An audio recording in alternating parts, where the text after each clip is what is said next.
దారితీసింది. ఓకే. ఈ అన్ని లోపాలను సవరించడానికి, క్రమబద్ధీకరించడానికి, క్రమశిక్షణలో పెట్టడానికి, వార్నింగ్స్ ఇవ్వడానికి ముఖ్యమంత్రి చంద్రబాబు నాయుడు గారు ఉన్నారు. ఎందుకు లోకేష్ గారు తన అజమాయిషీ చూపిస్తున్నారు, లేకపోతే ఎందుకు 4 అడుగులు ముందుకేస్తున్నారు అనేది ఏపీలో గట్టిగా వినిపిస్తున్న మాట. గట్టిగా వినిపిస్తున్న వాళ్ళందరూ గట్టిగా అనుకోవాల్సింది ఏంటంటే చంద్రబాబు నాయుడు గారి స్థానంలో లోకేష్ గారు బాధ్యతలు తీసుకుంటున్నాడు. అది గట్టి నిర్ణయం.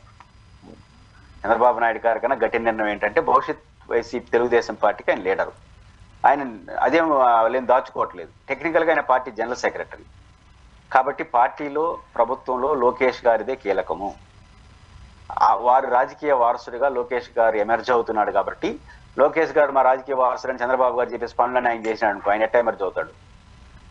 లోకేష్ గారు మా భవిష్యత్తు నాయకుడని పరిచయం చేసేసి నా కుమారుడు నా వారసుడు వస్తాడని పార్టీ బాధ్యతలు ప్రభుత్వ బాధ్యతలు చంద్రబాబు గారు చేసుకుంటే ఈయన మాట కూడా వింటారు అంటున్నాను. పార్టీ నాయకులు ఎప్పుడు మాట వింటారు? ఆయన లీడర్ మాట.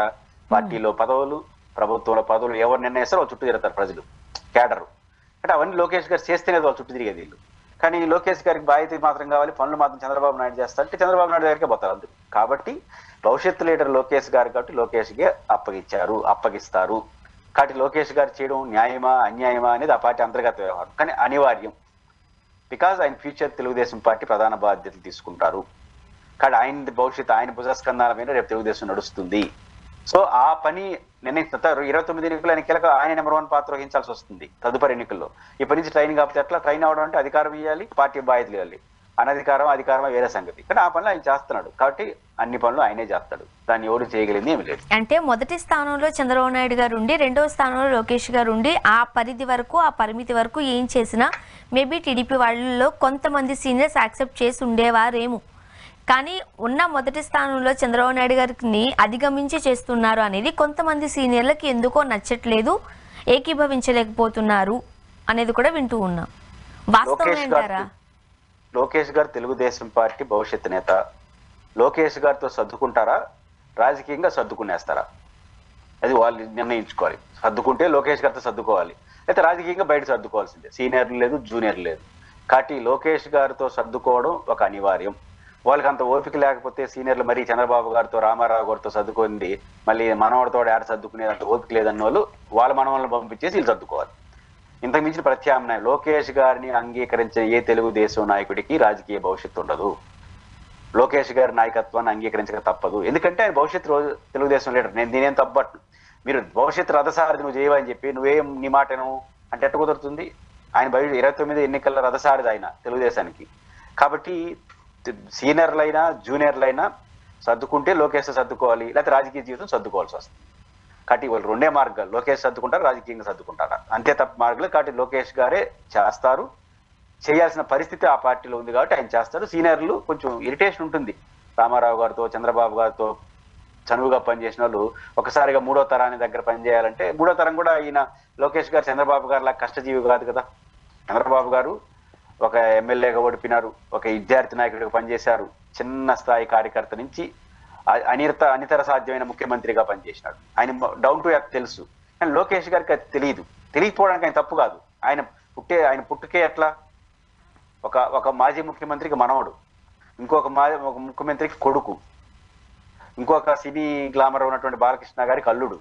ఇన్ని గ్లామరస్ పర్సన్స్ ఆయన పెట్టుకుని ఆయన పుట్టేనాటికి ఇవన్నీ జరిగిపోయినాయి. బాలకృష్ణ గారు ఒక పాపులర్ హీరో, ఒక తాత మాజీ ముఖ్యమంత్రి, తండ్రి మాజీ ముఖ్యమంత్రి. ఆ టైంలో ఆయన భూమి మీదకి వచ్చాడు కాబట్టి ఆయనకు ఆ కష్టాలు తెలియకపోవచ్చు.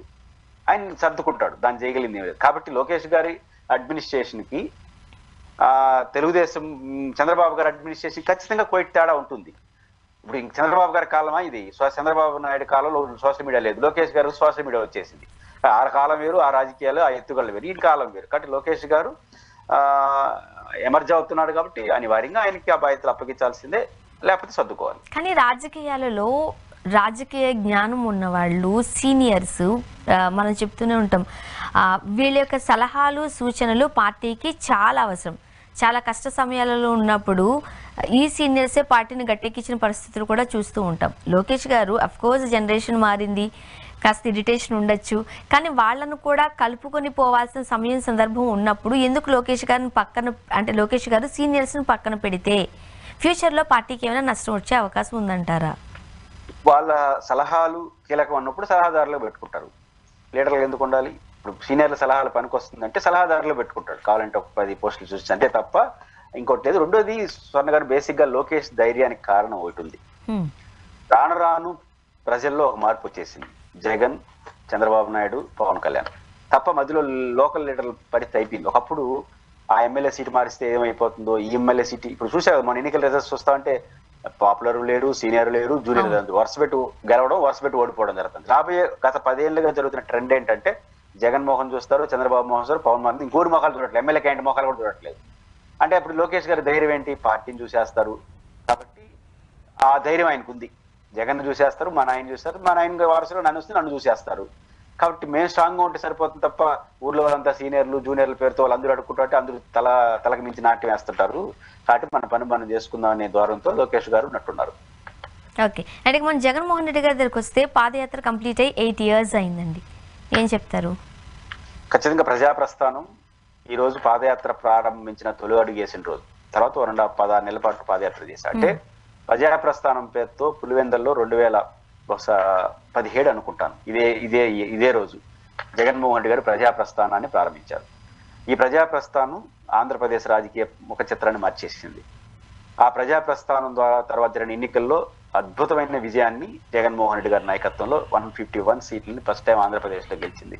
దాదాపు అబౌవ్ 50% ఓట్లు సింగిల్ పార్టీగా జగన్మోహన్ రెడ్డి గారు విజయం సాధించారు. పాదయాత్రలు చేయడం, గెలవడం, వాడడం చరిత్రలో మామూలే. కానీ జగన్మోహన్ రెడ్డి గారి యాత్రలన్నీ ఎమోషనల్ గా కనెక్ట్ అవుతున్నాయి. ఆయన ప్రారంభ రాజకీయ జీవితమే ఓదార్పు యాత్రతో ప్రారంభమైంది. ఆ తర్వాత బస్సు యాత్ర, ఆ తర్వాత ప్రజాప్రస్థానం యాత్ర. ఆయన మొత్తం యాత్రలంతా కూడా యాత్రలతో ప్రజలతో మమేకమవడం, ప్రజలు ఒకటిగా మారడం జరిగింది. రెండోది, జగన్మోహన్ గారి ప్రత్యేకత ఏంటంటే ఒక పాపులర్ డైలాగ్ ఉంది జగన్మోహన్ రెడ్డి, నేను విన్నాను, నేను ఉన్నాను. దాదాపు అది రింగ్ టోన్లుగా మారిపోయాయి ఫోన్కి. జగన్మోహన్ రెడ్డి గారు ఇచ్చిన మాట, నేను విన్నాను, నేను ఉన్నాను అనే మాట ప్రతి మనిషికి, ఆయన లక్షలాది మంది ప్రజల్లోకి వెళ్ళాడు, ప్రజల వాళ్ళ బాధలు చెప్పుకున్నాడు. ఆ బాధలన్నీ విన్న తర్వాత నేను మీ బాధల్ని విన్నాను, మీకు నేను ఉన్నాను అనే ఒక్క డైలాగు ఆంధ్రప్రదేశ్ రాజకీయ చిత్రాన్ని మార్చేసింది. కాబట్టి జగన్మోహన్ రెడ్డి గారు నేనున్నాను, నేను విన్నానన్న మాటకి ప్రజలు రావాలి జగన్, కావాలని జగన్ అనే స్లోగన్ గా మారిపోయింది. అది అద్భుతాన్ని సృష్టించింది. కాబట్టి జగన్మోహన్ రెడ్డి గారి ఆ ప్రజాప్రస్థానం ఒక అద్భుతం అయితే, జగన్మోహన్ రెడ్డి గారు తీసుకున్న ఇంకొక ముఖ్యం ఏంటంటే కీలకమైన డెసిషన్స్ అని ఆయన పాదయాత్రలోనే తీసుకున్నాడు.